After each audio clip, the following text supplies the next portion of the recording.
day that the Lord has blessed us with. And I'm so excited. I literally cannot hide it. We're in the Advent season. We're in the month of December. Season's greetings, happy holidays, and welcome to the New Birth virtual platform. I'm your pastor of Internet and Innovation, Kervance Ross, and I'm so glad to be tuned in with you at this moment on a Thursday at 12:30. I love you. I'm grateful to be with you. I'm excited. I don't know if you can tell.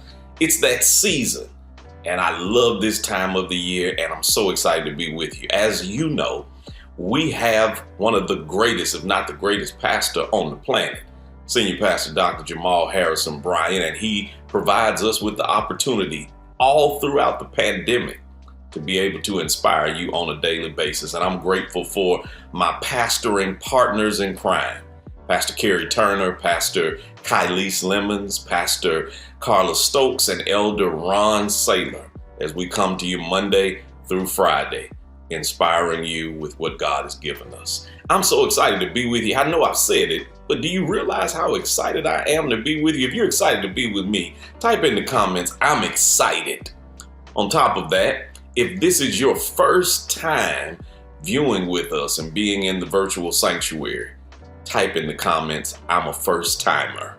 I'm so glad to see you.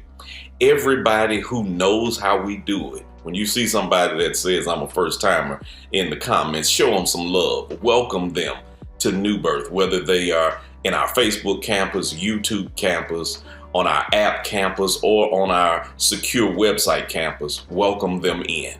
If you're ready to go into this word, I am praying for you. I've been praying for you all week. This is a delicate season of the year. Many are suffering from grief, depression. You're now empty nesters. You got college students who may be stuck in college dorms because of financial situations, or you're finding yourself where you're a widow or a widower. Let me let you know that I've been praying for you. I'm praying for you throughout this season, knowing that God is going to give you the comfort that you need. Our senior pastor has challenged us that every day for the next 24 days, we're reading the chapter in the Gospel of Luke that matches the day that we're in. By the time you get to Christmas Eve, you would have read the entire Gospel of Luke, seeing that there are only 24 chapters. And as a result, today, I am going directly to the Gospel of Luke. If you're ready, type on the screen, I'm ready. See you. Appreciate you. Hit the share button. Invite somebody in. This message is just for you. Go to the Gospel of Luke, and seeing that it is Thursday. Today is December the 9th. So you got it. We're in Luke chapter 9. You go to Luke chapter 9 and two verses 7 through 9. I'm reading from my study Bible, the Eugene Peterson Message version of the Bible. And today's chapter is Luke 9 because it's the 9th day. If you're ready to read, let's get right into it. Luke chapter 9, verses 7 through 9 in the Message version of the Bible. And it reads, Herod, the ruler, heard of these goings on and didn't know what to think. There were people saying John had come back from the dead. Others that Elijah had appeared. Still others that some prophet of long ago had shown up. Herod said, but I killed John, took off his head. So who is this that I keep hearing about? Curious, he looked for a chance to see him in action.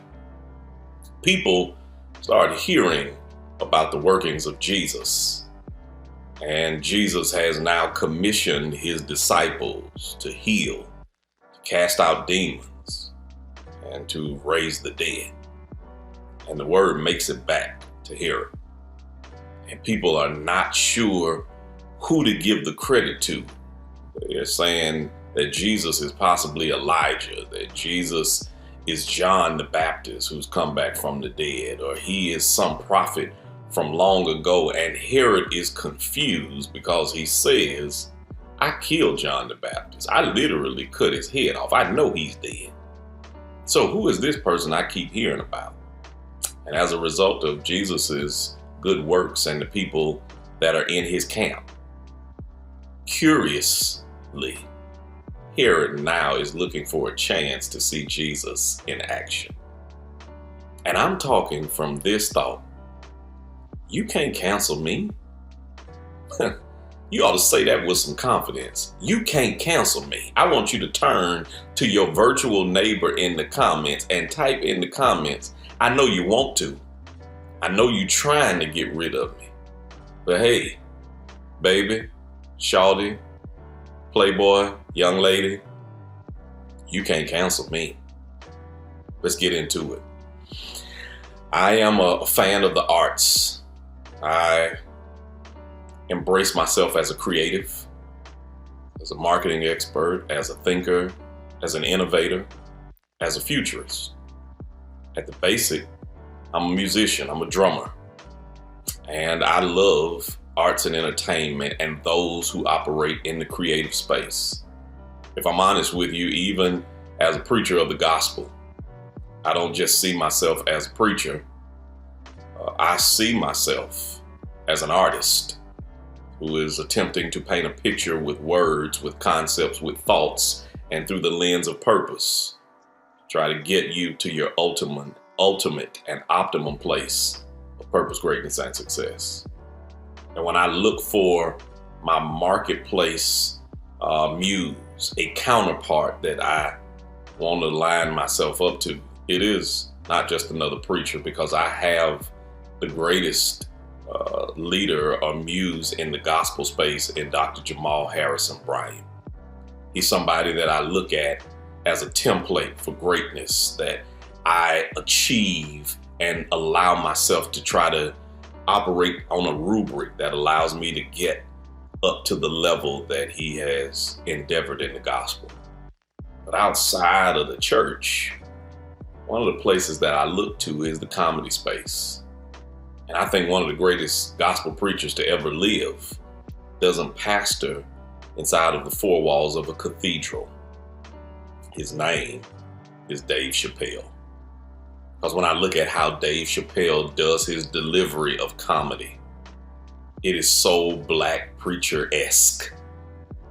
He has a unique way of getting you to the end by setting it up at the beginning and creating a path, a tapestry that gets you to understand the message that he's trying to deliver. Interestingly enough, I've watched all of his Netflix comedy specials, and I know that there are people who are not going to agree, who were offended, who have a different stance. And this is not a message to validate or invalidate Dave Chappelle.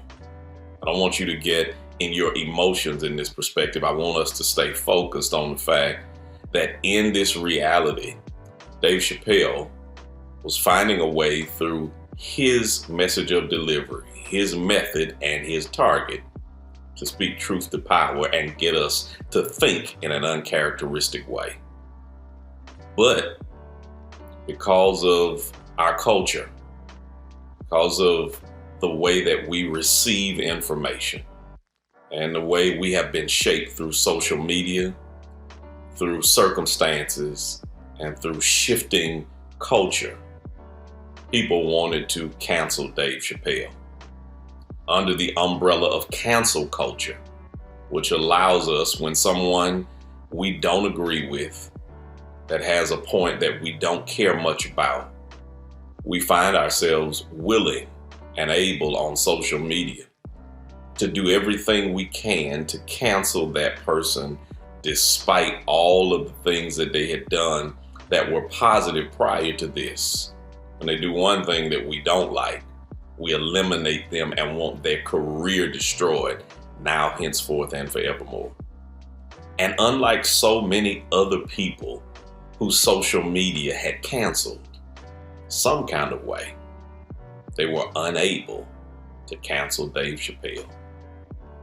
You had to see that, truth be told, Dave Chappelle had fallen in the lineage of so many other comedians who cut their path by speaking uncomfortable truths to topics that made us laugh, but at the core were sensitive and had many times caused pain, discomfort, and tears. We start thinking about Richard Pryor. When you start thinking about Red Fox, when you think about individuals like a Lenny Bruce, when you are now thinking about individuals like a Paul Mooney, cut from that cloth, Dave Chappelle falls in that space. And not only were we not able to see Dave Chappelle canceled, we've seen Dave Chappelle succeed. We've seen him catapult. We've seen him go farther. And we've been able to recalibrate a sensitive space in life. And I know that you may not be Dave Chappelle, but there have been situations in these last 11 months where you made a voice for yourself. You've made a stance in life. You have done things that are cutting a path that are not convenient, not comfortable, and not the space that everybody wants to accept. But some kind of way, you keep on succeeding, you keep on growing, you keep on persevering, and you've run into a moment where you did something, you said something, you found yourself on a side, a perspective, and a point of view where you were getting people to see things in a way that they had been uncomfortable seeing things before, and folks tried to cancel you. Somebody tried to cancel you in your family. Somebody tried to cancel you on your job. Somebody tried to cancel you in your friend circle. You had folks trying to cancel you from being able to get the contract. You had folks trying to cancel you from trying to love the person that you know you were called to. You found folk that saw you who you used to be, and they're uncomfortable with who you are now. And because they're seeing you succeed, they want you canceled. And all of a sudden, they are trying to figure out how you keep winning, how you keep going, how you keep growing, how you keep being blessed. How does God keep putting his hand on you when I thought I killed you in the past? I thought I destroyed you. I thought you were done. I thought I didn't ever have to deal with your face, deal with your voice, deal with your steps, deal with your presence in some kind of way. After trying to cancel you in January, trying to cancel you in February, in March, in April, in May, in June, July, August, September, October, and November, some kind of way you still kicking, you still going forward, you still calling on the name of the Lord, you still being blessed, you hadn't missed a meal, you hadn't given up on your journey, but some kind of way they thought it was over, and yet you still ticking. And I wanted to encourage you, because when I went to Netflix in the book of Luke, watched on the stage of a comedy special, Jesus of Nazareth, he has found himself in a space where just prior on yesterday, in Luke chapter 8, he was finding himself not just healing folk and raising folk from the dead, but he's got disciples being challenged by his word. He's changing the lives of people. He's feeding the multitudes. He is getting them through perfect and terrific storms that they thought they were going to be defeated by. He has driven out the demons out of a crazy man. He has allowed a woman with an issue of blood to receive wholeness. You've seen him heal Jairus' daughter when folks laughed at him when he said she was asleep and they said she was dead. And now he has commissioned the folk he's connected to be able to have the same power. And I want to encourage you in the last 40 seconds of this is that sometimes you got to be in relationship with people who give you credibility before you get to your place. Because Herod says, you look like, based off of the words I hear, you think that you're John the Baptist. That's the only person this could be. And I've already already killed John the Baptist, and some folk tried to kill people you were connected to, tried to kill their residency, tried to kill their voice, tried to kill their anointing. But because you are connected, all of a sudden, people who thought you were dead, who thought the spirit of what you were doing had died, and they are curious to see how is God doing what he's doing in your life. Baby, I got one statement for you. This is my gift to you for Christmas. Tell them this: you can't cancel me. You know why? Because I'm uncancelable. I know I made that word up. You can't cancel me because I'm walking in my authority. I'm walking in my anointing. I'm not going to let you turn me around. I can't give up. I've come too far from where I started from. And if you didn't kill me in January, December is way too late. You can't cancel me because God got something greater for me. I'm out of my time. Can you believe it's already over? Thank you so much for yours. You cannot be canceled. God has something amazing for you. And if they ain't killed you, if the devil didn't destroy you, if the enemy hadn't silenced you, baby, you got more to do in 2022. And I want you to sow a seed in this last month, knowing that the enemy can't cancel you. The prompts are on the screen. I want you to sow a seed right now of 22.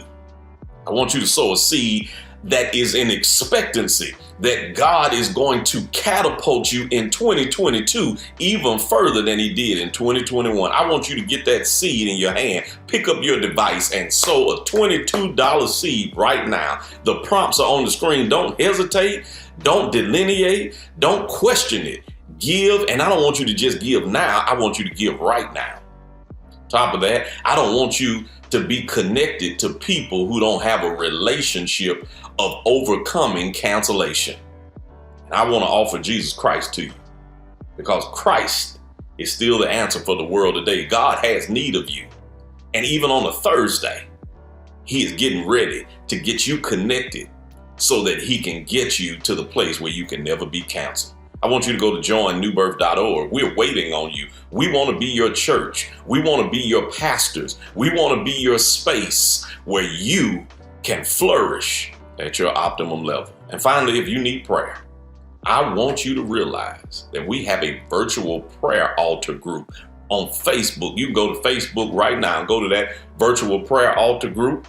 We're praying for you 24 hours a day, 7 days a week. Our intercessors are there. You can post your prayer requests and your praise reports, or you can just email us at prayer@newbirth.org. It is day 9. Every day, I want you reading your Bible and reading the Gospel of Luke, and whatever the number of the day is the number of the chapter that you're going to read. I want you to have a happy holiday. I want you to love who God made you to be.